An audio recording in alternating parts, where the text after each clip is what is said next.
It's not uncommon for games to borrow elements from popular titles to increase their own quality and expand their popularity. This is welcome. Media only evolves by copying other successful media. However, there's a fine line between borrowing and straight-up copying. Disney's Lilo and Stitch is essentially Crash Bandicoot with a Lilo and Stitch skin. It's truly insulting.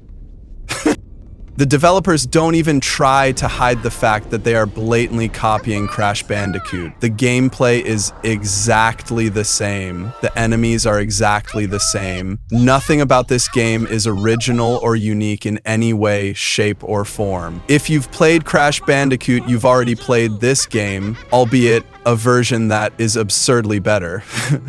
For real, there's no reason to bother with this game, and I'll tell you why.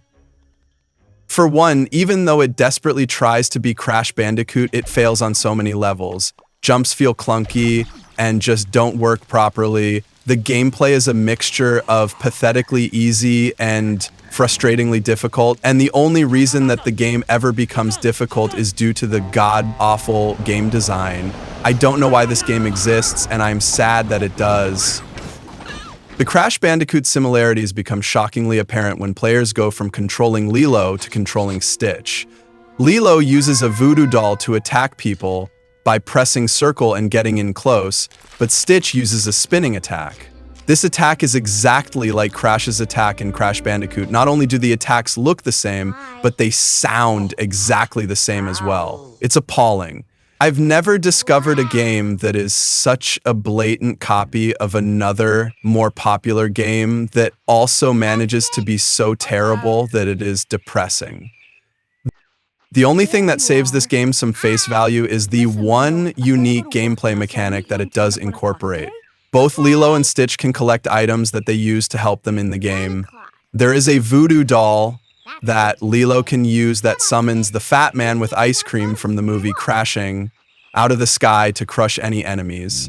She can also collect explosive red barrels and place them other places in the level to help her out. Another nice thing about the game is the frequent use of save points, making the platforming a little bit less stressful, and while it becomes way too easy at points, at least there isn't a lot of repeating the same awful gameplay over and over again. Unfortunately, these small glimmers of interesting gameplay is completely ruined by the awful controls. The jump button barely reacts to any button presses.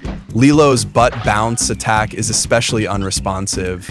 The move rarely ever executes properly, and as a result becomes a giant hindrance rather than an attack that will actually help Lilo defeat any enemies that she comes across. While the gameplay can be summed up with one word, that word being bad, the presentation is kind of nice. The graphics are decent. While there are games that look better on the PlayStation, seeing the characters rendered on the PlayStation is nice, especially for Disney fans, I'm sure.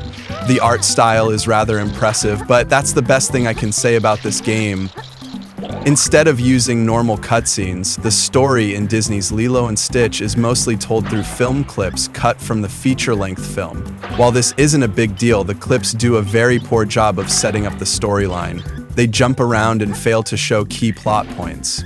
While the story isn't a big concern for a platformer, the fact remains that Lilo and Stitch tries to set up a plot and then falls flat on its face doing it. And the charm from the movie is non-existent in this game. As a result, it's a shame. Voice acting in the game is somewhat impressive. Back in the day, 5th generation games rarely had solid voice work. Hell, most games back then didn't even have voiceovers for cutscenes, see Final Fantasy VII. But that's perfectly fine. Disney's Lilo and Stitch showcases voice acting during the film clips as well as in-game with conversations between characters. The background music is clearly inspired by stereotypical Hawaiian tunes, but even this makes the game feel way too much like Crash Bandicoot, which used a similar musical style years earlier. Disney's Lilo and Stitch can be completed rather quickly. The game can be played through in well under 5 hours. Each level has collectibles to find in order to get 100%, but the game is made so poorly that you'd have to be crazy to try to beat the game completely. There's very little enjoyment out of this game, and putting yourself through that repeatedly is just a nightmare if I've ever seen one. Even people that are giant fans of Disney aren't going to find anything to like about this game.